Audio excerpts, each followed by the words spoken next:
იუსტიციის სასწავლო ცენტრი განაგრძობს იუსტიციის სამინისტროს სისტემის თანამშრომლების პროფესიულ გადამზადებას. ამჯერად აღსრულების ეროვნული ბიუროს წარმომადგენლებისთვის ჩატარდა ტრენინგი თემაზე სპეციალური საშუალებების გამოყენება და პირველადი სამედიცინო დახმარება. ასევე აღსრულების პოლიციისთვის დაიგეგმა 7 დღიანი სპეციალური სასწავლო კურსი ცეცხლსასროლი იარაღის გამოყენებასთან დაკავშირებით. ჯამში გადამზადდა 36 თანამშრომელი. აღნიშნული სასწავლო კურსები ითვალისწინებდა როგორც პრაქტიკულ, ისე თეორიულ ნაწილს.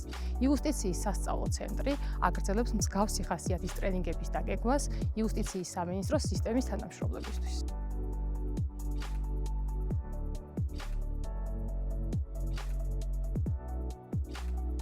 აღსრულების ეროვნული ბიუროს აღსრულების პოლიციის თანამშრომლებმა სააკაძის სასწავლო ბაზაზე გაიარეს 7 დღიანი სასწავლო კურსი ტაქტიკური მომზადების, სპეციალური საშუალებების გამოყენების და სამედიცინო დახმარების მიმართულებით.